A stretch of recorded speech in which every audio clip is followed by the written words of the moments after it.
Sobre el cerebro y la creatividad. Querido Daniel, bienvenido al programa. Hola, Dani. Qué chévere. Estamos listos con este tema. Hay mitos, hay gente que habla contigo y te dice, es que yo no soy nada creativo, ¿saben decir? Entonces, ahora vamos a desmitificar algunas de las cosas que hace nuestro cerebro y obviamente incluso cómo entrenarle para ir desarrollando ciertos hábitos de creatividad. No todas las personas logramos ser creativas, o sí, o simplemente es cuestión de entrenarle, como dices tú, al cerebro. Mira, existen ciertas cosas que se les da el rigor de si nace o se hace. Ajá. No. Una de ellas es el tema de las ventas, otro tema es el tema del liderazgo y otro tema evidentemente es el relacionado con la creatividad, la organización, por ejemplo. ¿La persona nace o se hace? Claro, por ejemplo, estas personas que de repente tú le dices, oye, montemos rápido así un mini show ahorita para estos guaguas. Y clink, clink, clink, clink, se mueven y dicen, Claro. no, y somos del payaso y tú eres ni sé quién. Y de repente armó una mini obra de teatro en 2 segundos. Claro, ya tienes toda la historia. Y ya tiene toda la historia esta persona, ¿no? Entonces dices, wow, qué creativo eres. Sí, correcto.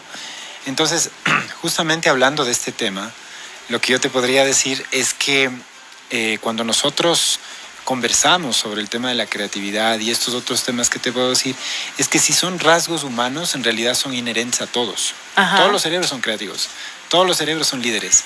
A un niño dicen, no, es que no es líder, sí, pero ponle a hacer lo que le gusta y vas a ver que comienza a liderar al resto de niños. Todas las personas venden, y si no vendes, no te casas. O sea, es así de fácil, Claro. solo diciéndote un rasgo, ¿no? Dentro de la creatividad es lo mismo, en realidad todo el mundo nace creativo. Ahora, ¿qué es lo que se hace? Se hacen más eficientes.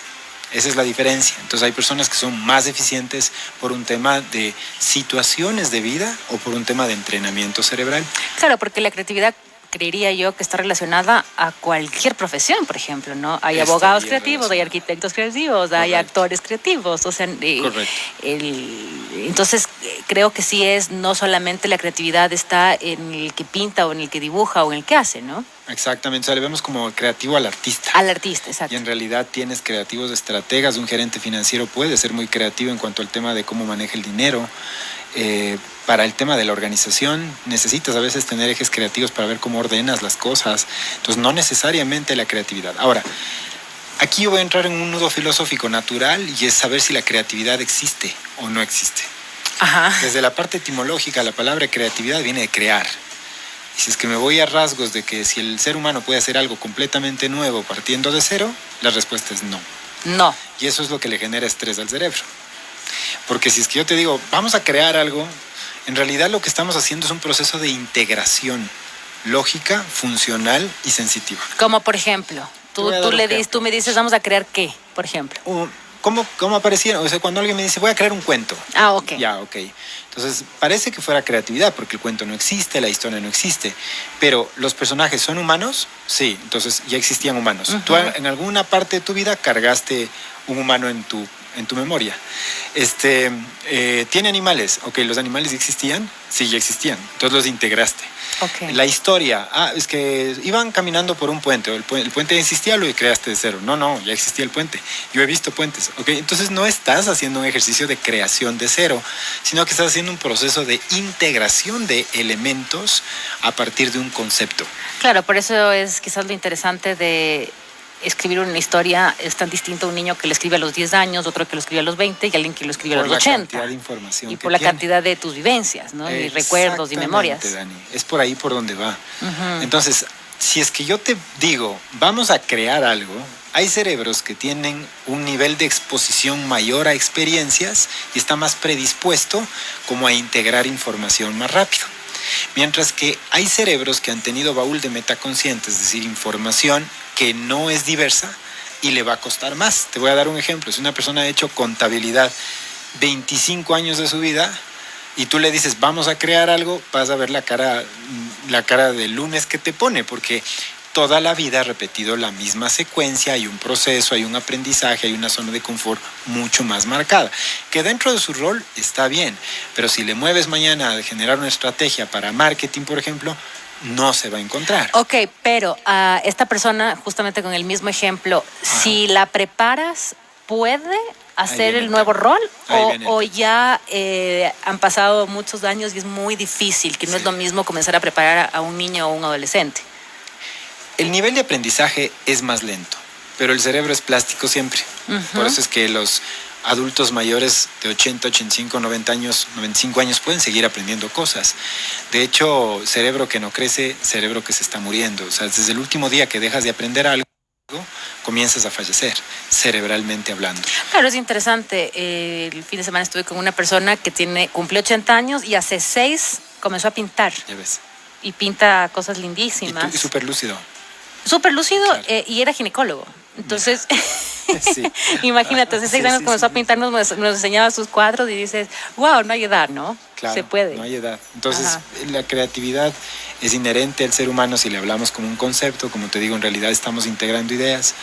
La segunda cosa, se ha comprobado a nivel neurofisiológico que las personas expuestas a una mayor cantidad de vivencias son las más creativas. Si es que tú misma te revisas en tu pasado, vas a ver que has pasado por medios de comunicación, has hecho esto, has hecho lo otro. Y esas personas son las que agarran los desafíos de una forma diferente, como una oportunidad. Mientras que las personas, como te estaba diciendo, que han tenido menores rasgos neurocognitivos de información, son las que menores recursos van a tener. Si es una persona creativa, le has visto que ha sido profesor de esto, ha practicado esto, fue DJ, fue esto, fue el otro, y es súper creativo. ¿Y es por qué? Porque el momento que se da un acontecimiento, un problema, tiene de dónde escoger para sacar, y te saca Claro. cosas que parece que, wow, qué creativo eres. No, es que no es creativo, es lo que él tenía guardado en la memoria, Ajá. que tú no lo viviste, pero él sí lo vivió. Entonces, la primera cosa que yo quiero que entiendan para que nuestro cerebro se transforme en un cerebro creativo es partir de una necesidad real. ¿A qué me refiero con esto? Para que nuestro cerebro pueda construir, debe necesitar. No en vano dicen que la necesidad es la madre principal de la creatividad. Hay gente que me dice, es que yo no soy creativo. Le digo, ok, pasa hambre 2 días y vas a ver lo creativo que te vuelves. Porque la necesidad es lo primero. Entonces, si estoy hablando con mi hijo, si estoy hablando con un colaborador de mi empresa, la primera cosa que tengo que decirle, ok, el objetivo es tal y la necesidad que tenemos es esta. Porque el problema es que a veces queremos implantar procesos creativos sin un objetivo y sin una necesidad clara. Entonces ahí es cuando el cerebro no avanza. En todas las ramas. En todas las ramas. La segunda, tienes que acudir al baúl de metaconsciente, que es la carga de información de memoria de cada ser humano. Es decir, si tú, Dani, eres excelente en el tema de comunicación social y mañana yo quiero comenzar un proyecto, obviamente tú vas a ser mucho más efectiva en procesos de integración elemental en aspectos relacionados con lo que más conoces. Claro. Pero el problema es que si a un contador yo le pongo a hacer ciertas estrategias de mercadeo, probablemente estoy pidiéndole, como dice Marta Ales en uno de sus libros, a un pavo real que se trepe el árbol. Claro, o viceversa. O sea, si a mí me pones a hacer cosas de contabilidad, ahí quedó. Exacto. Quebramos el Exacto. negocio. Entonces, por ahí va. Tus competencias, tus habilidades, tus aprendizajes y tus experiencias te entregan un baúl de información que te permite hacerlo. Cuéntame algo, Daniel. Por ejemplo, si en los colegios o los niños, ¿crees tú que se les debería como entrenar en varias ramas para que en la adultez puedan decir, no, puedo hacer esto y esto y esto y el otro? Sí. No solamente encasillarse en una sola. Totalmente. La primera cosa es que la matemática ya cumple su rol con el hemisferio izquierdo, zona superior. La parte cortical se desarrolla con todo lo que tiene que ver con visualización de elementos, fórmulas matemáticas, ecuaciones. Estamos construyendo un pensamiento lógico, racional. Pero ya desde el resto de inteligencias comenzamos a fallar, porque el resto se vuelve memoria, Dani, ya no es capacidades, es acumulación de información que es distinto. La habilidad de organización se construye a partir de generar procesos donde existe un inicio, existe un final, y se le da espacios al niño para que cree sus propios caminos y senderos. Y por ejemplo, como espacios en un colegio tendríamos que enfocarle un poco más al arte, a la música, a la literatura. Pero verás que la organización todavía es hemisferio izquierdo. Te estoy hablando todavía del hemisferio izquierdo. Hay niños que no son organizados. Y es que se ha confirmado que el principal problema es la madre, verás, en la organización. ¿Ya? ¿Sabes por qué? Porque somos... es la mamá que le dice, no, deja, yo lo hago por ti. Y entonces el niño siempre ve el inicio y ve el final. Nunca vio el proceso. Y entonces se acostumbra a que alguien haga el proceso porque dice después, es que eso no me gusta. Entonces, esos son rasgos de organización. En temas de empatía, inteligencia emocional, tienes millones de acontecimientos y experiencias en tus colegios permanentemente, en todos los colegios, de niños que tienen problemas, acontecimientos, visualización de emociones, cómo te sientes, qué harías, cómo crees que él se siente. Es un tema de desarrollo de empatía que no tiene la educación actual. Y en el tema de creatividad, es generar espacios en donde se fije un objetivo, se voten un montón de materiales y construyamos entre todos una historia completamente nueva desde cero. Aprender a sumar con matemáticas, te diría, ok, si aprendiste a sumar así, dime 4 formas distintas de sumar el mismo número y que sean operaciones distintas a las que aprendiste. Y ahí te bloqueas. Claro, ahí te bloqueas. Yo siempre les digo, ¿qué es 2 más 2? Entonces me dice 4, es lo que te enseñaron en el colegio. Digo, ok, dame otra respuesta. Entonces ya si fuera Maluma ya me diría felices los 4. Ya, entonces ya comienzas a integrar otros conceptos. O un asesino te podría decir es 5 menos 1, ¿no? Entonces ya comienzas a integrar conceptos. Quizás a un artista plástico podría ser el lago de los cisnes, un 2 más 2. Uh-huh. Eso es una de las bases de la educación judía, y es que siempre piden a los niños más de una respuesta para un mismo problema, y que tenga una lógica racional y un pensamiento integrador de por medio. Claro. Todos los niños pueden utilizar todo el cerebro. ¿Van a tener ciertos rasgos genéticos naturales de mayor desarrollo? Sí, pero el principal problema está en casa y en los colegios, cuando tenemos padres sobreprotectores y cuando tenemos profesores que adolecen de ciertas herramientas. No es culpa, yo he sido docente. Bueno, además tienes que ir con el grupo. Por supuesto. O sea, la respuesta es 4 y ahí quedado, porque si comienzo a preguntarle al uno, al otro, se me va el día. Claro, pero ahí así debería ser, ¿no? Pero ahora, si lastimosamente dices, no es así. Un papelógrafo a equipos de 5 niños y les digo a cada uno que me pongan la respuesta que te enseña el libro y la tuya. Todas serán diferentes. Todas serán diferentes. Uh-huh. Y honro la individualidad y enseño a los niños que ante los problemas de la vida, de seguro van a tener más de una respuesta para adoptar. Claro. Entonces, eso es ir construyendo inteligencias, eso es ir desarrollando al cerebro desde un punto de vista neurocognitivo. Pero lastimosamente, como te digo, nosotros tenemos rasgos lógicos y de memoria, no existe más.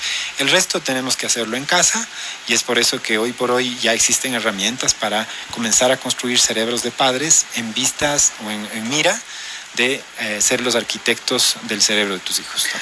Claro, y además, y también se puede comenzar a trabajar ya en la adultez. Por supuesto, con diferentes herramientas. Claro. El principal secreto que les doy a los adultos es hagan algo distinto a lo que normalmente están haciendo y regresen en la noche y agarren una hojita y digan qué aprendieron. Las 5 cosas más importantes que aprendiste. Hay gente que es súper segura, Dani, uh-huh, que le gusta todo planificado. A ellos yo les digo, un día domingo, súbete un bus sin ver el letrero. Llega donde te lleve. Claro. Y el rato que te bajes, averigua a la gente dónde estás. Y después averigua dónde comer. Y después averigua a alguien cómo regresar. Claro, es súper interesante esto, ¿no?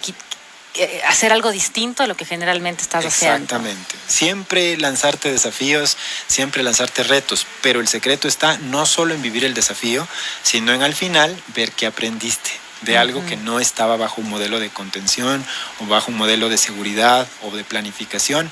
Ahí es cuando el cerebro tiene que volverse recursivo y va desarrollando esto, porque todos lo tienen. Así es. Uh-huh. Qué chévere, mi querido Daniel. ¿Dónde te siguen y si hay personas que quisieran hacer una consulta ya directamente contigo? Daniel Sánchez Pazimiño, estoy en cualquier red social. Los días jueves quería contarles que estamos en nuestro canal de YouTube, Neuroconocimiento, compartiendo información sobre el cerebro. Yo creo que todo el mundo tiene uno, así es que algún rato hay que entrar ahí, porque creo que tenemos una gran responsabilidad. De 8 a 9 de la noche estamos. Además siempre lo vemos como el cerebro, como algo externo. El neurólogo, él sabe. Y es nuestro, está aquí, lo tenemos todos los días. Sí. Y bueno, nosotros somos una empresa de entrenamiento cerebral para gerencias, para emprendedores. Para madres, para padres. Para padres, sí, porque ahora la herramienta, la neurociencia ya está al alcance. ¿No? Si te pierdes del día jueves, uno puede entrar en tu página y ver, ¿no? Las conferencias o los canales, ¿no? Ahí van a encontrar, ahora ya tenemos casi 10 videos donde está la diferencia del cerebro hombre-mujer, el cerebro y los fantasmas, en realidad existen o no existen los fantasmas, desde un punto de vista neurológico, tienes los 6 filtros de la mente, en fin, y estamos ahora lanzando nuestro programa de online de la mejor mamá del mundo. Son 8 encuentros que vamos a hacer, Dani, online para respetar el tiempo de las madres junto a sus hijos, 8 horitas, 8 semanas que tienes que dedicar para aprender primero a conocer cómo funciona tu cerebro, distinguir el genio que está en el cerebro de tu hijo y después tener técnicas caseras de cómo ir construyendo cada una de estas habilidades que te acabo de comentar. Creo que, como dice Clint Eastwood, no debemos preocuparnos por el mundo que dejamos a los hijos, sino los hijos que vamos a dejarle al mundo, que es en realidad la herencia que uno viene a dejar aquí. Así es que Estamos a las órdenes, como te digo, Neuroconocimiento, Daniel Sánchez Pacimiño, o el celular es del 099 8934. Gracias, mi querido Daniel. Nos vemos en 15 días. Seguro.